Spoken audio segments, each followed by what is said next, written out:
Hey guys, welcome to my very first installment of my podcast. Uh, name of the podcast is Tim's Extremely Low Tech Explosive Podcast. Tim's Extremely Low Tech Explosive Podcast. Why is it low tech? Laptop, camera, a couple lights. That's it. I'm going to download some kind of software just so I can maybe add a few things. But the reason I'm doing low tech is I'm old. I don't know how to do many of these. I have no technical experience at all. I'm sure if I wanted to take the time to figure it out, I could, but it's not going to happen. So, Tim's Extremely Low Tech Explosive Podcast. What makes it explosive? I make it explosive. Okay? My personality, my jokes, my wit, my rugged good looks. Haven't shaved in a while, just to add to it. Just kidding. But we'll see. So the first installment of this podcast is going to be my top 10 scary movies moments from the top 10 movies that I can remember, that the top 10 moments that just blew me away. This is how low tech is going to be. Not going to be any big displays. I'm going to write on this board, as I count them down, what my choices are. So, there we go. Let's just get this started. Let's get this party started. See? Explosive. Hot. Okay. Number 10. I have my list here. Number 10 is from a Stephen King movie. And this moment freaks me out. Not mainly because it's scary, but because it's just disgusting. It is. Misery. Reason I chose this one, Kathy Bates gives an awesome performance as a rampant fan of an author that got in a car accident. She brought him back to her house to fix him because he was hurt in the accident. Read a transcript that he was writing, come to find out that she did not like at all what she was doing with the characters and the stories of her favorite book characters. So she kidnaps him. He tries to escape. So what happens is she puts him in bed, ties him up, spreads his legs, puts a big block between her two legs, ties them together. Okay, I'm going to try and do this with my hands up. Ties them together and takes a sledgehammer and it hits one by one his feet. Totally collapsing him. But she does it in such a way, to her, it's like she's making dinner. She's making a tuna fish casserole or something like that. It's just, the look on her face was just like, this. I do this every day. Okay. So that was number 10. Number 9, low tech, is from one of my all-time favorite movies, Seven. You guys probably know what scene I'm talking about. End of the movie. They capture the bad guy, Kevin Spacey. He's a bad guy now in more ways than one, but that's another story.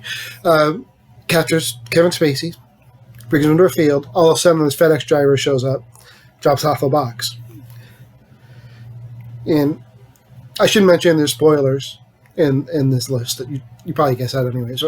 So he starts to tell, as Morgan Freeman is going to the box, he tries to hint to Brad Pitt, Kevin Spacey does, about what's in the box.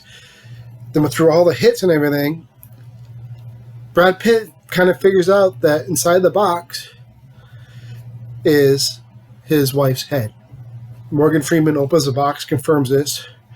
Brad Pitt freaks out, shoots Kevin Spacey, ends up being Wrath, which is the last sin that they're trying to figure out. So, just a horrible movie.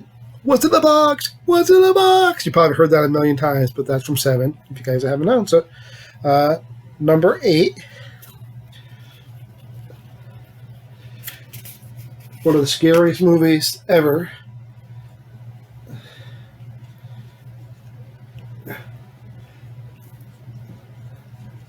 Sorry, this is not good TV, but hey, is I just wrote on myself from An American Werewolf in London.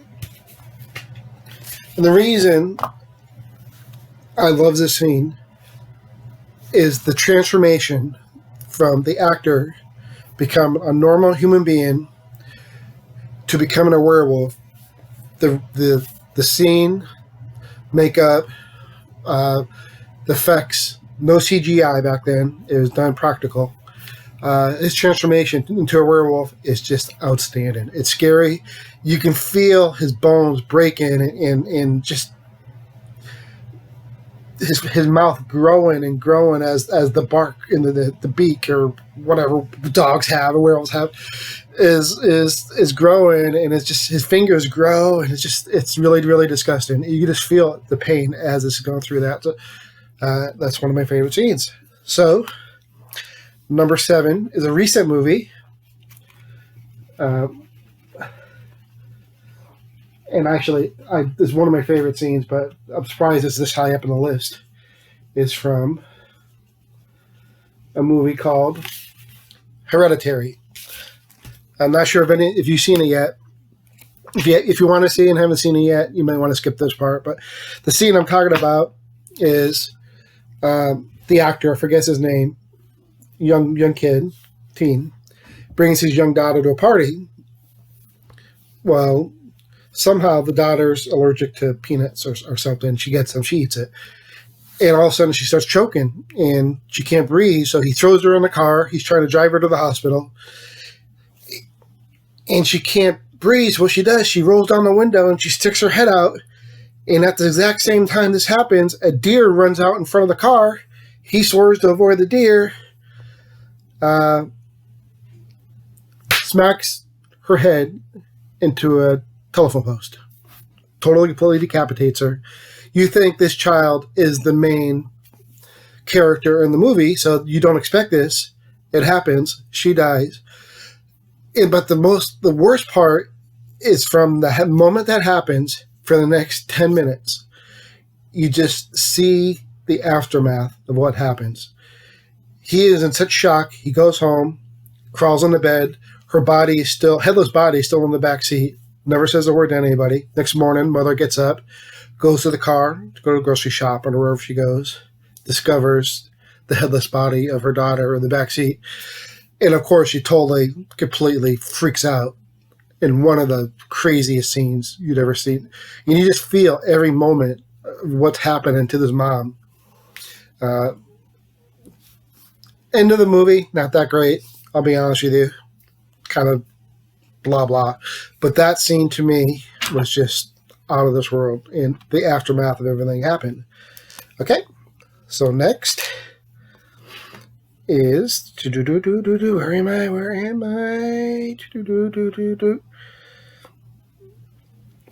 I forgot what I wrote. Hold on, guys.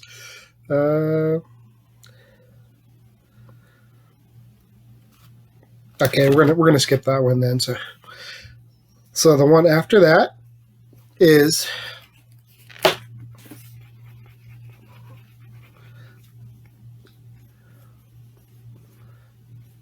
The Ring. Sorry, it's not a G. The Ring. And you guys probably know what scene I'm talking about. Towards the end of the movie, you know what happens. You watch the video. 7 days later, you get a phone. I mean, watch the movie. Right away after the video ends, you get a phone call, and it says 7 days. 7 days. So you know, 7 days later, you're gonna die. So what happens is this guy watches the video. 7 days go by. He's at home. Naomi Watts is trying to call this guy and say, you know, look out, she's coming for you. You know, you're not safe. Bear with me. My light's shining. So the video starts back up, and the girl, the evil girl, starts coming out of the well, walking towards the TV. He freaks out. he unplugs the TV. TV goes off for a second, and boom, TV comes back on. There's no power to the TV. It's still working. So she keeps walking closer and closer to the TV, and you think, it's a TV. Who gives a hell what's going to happen, you know? You're going to break the tube, whatever. All of a sudden, she crawls out of the TV. And wet and everything, crawls toward him. You know, next thing you know, lifts her head. Evil comes out. He dies. It's just an incredible scene. First time you see it, you don't expect it. So that happens. Oh, crap. I dropped my pen. Hold on. Okay. Got it. Problem solved. Okay. Next is a classic. It's one of the scariest scenes of all time. And it is the beginning of Jaws. You all know the story of Jaws. Shark. Big ass shark. Pardon my language. Movie starts. This girl decides to go skinny dipping with her boyfriend. Boyfriend passes out on the beach. She still goes skinny dipping. And Steven Spielberg, the way he shot the scene was from on top of the water where you can see the girl's head, but you also see from the shark's perspective, from under the water with her kicking feet. And he gets closer and closer, and next thing you know, the girl jerks. The girl jerks. Of course, she's in shock. Then all of a sudden, you can see where the shark, Bruce, the name of the shark, by the way, grabs the girl. And she starts weaving around in the shark in the waters. Goes to the buoy, thinks she's safe.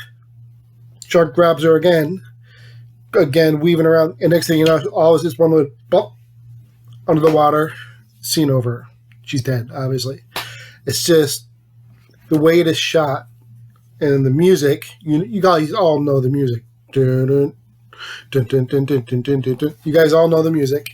It's just put it all together. It's just amazing. All right. After that, number 4, another recent movie, which a lot of people have seen.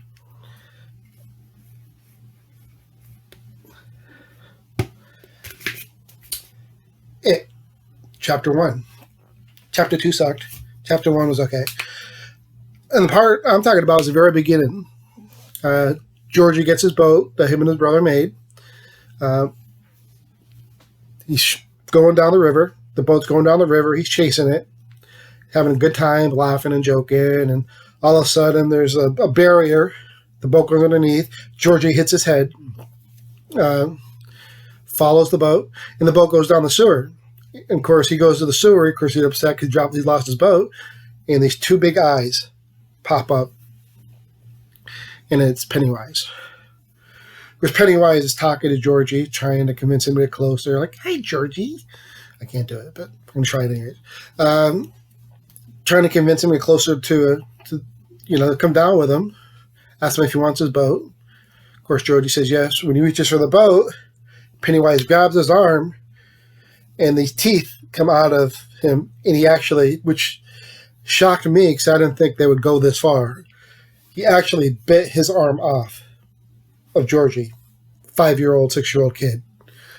Georgie's crawling away, one arm. Don't believe that they went that far. Pennywise arm stretches out, grabs Georgie, and pulls him into the sewer. It's just, you think 5-6-year-old kid, what are they going to do? A little jump scare. But the fact that they show him ripping his arm off, it's just too far, but it's amazing. All right, top 3, guys. The scene here is not gross, but it just gives you the heebie-jeebies. And I'm talking about, not a lot of people have seen this movie, The Strangers. The scene I'm talking about, Liv Tyler, her husband goes out to get beer or whatever he gets. Liv Tyler is walking through the house, smoking a cigarette, thinking everything is groovy. And as she's walking through her house, through her kitchen, you see this hooded figure in the back just walk out from the dark and just stare at her for 5 minutes anyways. Doesn't say a word, never moves, just stares at her. She doesn't notice. And it's just freaky. Makes you wonder if in your house right now, there's a hooded figure staring at you that you don't know about. I hope not. I hope, if there is, I hope he's laughing at this video. I doubt it. But hopefully he is. But probably looking at me like, this guy is just too stupid to kill. I'm sorry. But the strangers, the rest of the movie is great. The scariest thing at the end of the movie is they ask, they're tied up in chairs, they're getting ready to die.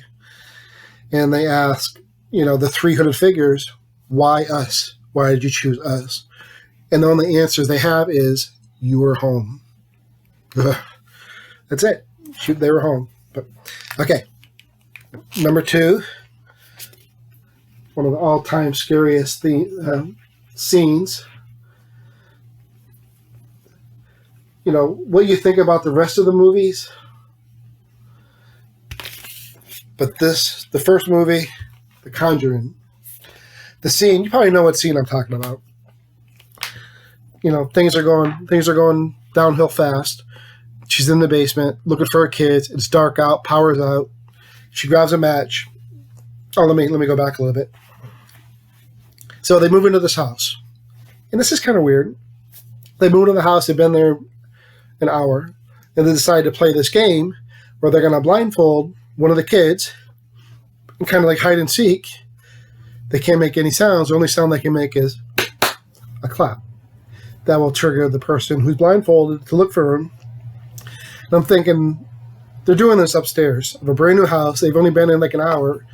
That's not dangerous at all. Let's blindfold a kid and hopefully they don't fall down the stairs because they're blindfolded. But hey, whatever. They sets up the scene. So near the end of the movie, power goes out. She's looking for her kids. She thinks she's downstairs. There's no power, and she doesn't want to go downstairs. So she opens the door. She's peeking, and she grabs a match, and she does the match, and she's looking down the stairs, and the match goes out. So she grabs another match, and she lights the match, and she's looking for her kids, and all of a sudden, out of nowhere, comes from behind her, 2 hands going, clapping, and it freaks you out. It freaks you out because, you don't expect it, and it's there. There it is. And guys, the final, to me, the scariest movie moment of all time. It's from my all-time favorite horror movie, and it's one of my all-time favorite movies of all time. Scream. And the scene I'm talking about is the very beginning of the movie. Drew Barrymore is home alone, making popcorn, getting ready to watch a movie. The phone rings. And of course you're thinking, Drew Barrymore at the time was a huge movie star. She's in this movie. Of course you're saying, I didn't know she's in this movie. That's kind of weird, So she's making popcorn. The phone rings. And this voice comes over, all distorted, everything. Crystal, I know you've heard it a million times. You want to play a game? Or do you like scary movies? And they're talking and everything, and come to find out, they keep asking her questions, and as she gets the questions right or wrong, bad things happen. She gets one question wrong. Who was the killer in Friday the 13th? Who knows the answer? It was not Jason. It was Jason's mother. She got it wrong because she said Jason. And because she said Jason, not Jason's mother, her boyfriend gets gutted in the back. She had them turn on the lights. Boyfriend's sitting in the back, tied up, guts falling everywhere. And eventually they start, knocking on the door, and eventually they catch up to Drew Barrymore. As her parents are coming home, her parents are pulling the driveway. Drew Barrymore is running through the field. Ghost-faced, catches up to her, grabs her behind, and kills her, and stabs her. And next thing you know, he takes her to the back of a tree, hangs her up, guts her. Mom and Dad get a phone call. They go to call the police to see where her daughter is, and all they hear from the other line is Drew Barrymore, taking the last breaths of her life. They finally go in the back, and Drew Barrymore is tied to a tree, totally, completely gutted. Just the music, the scene, not expecting a big movie star like Drew Barrymore to get killed so quickly. It's just amazing. But so, guys, there it is. My top 10 scary movie moments of all time. Hope you liked it. I'm going to try and do more of these. We'll see how it goes. I actually had a lot of fun doing this, so even if you don't like it, which I hope you do, but even if you don't, I'll probably still continue to do some more. But anyways, thank you very much. Hope you guys have a blessed day, and thank you very much. Love you guys. Talk to you later. Bye.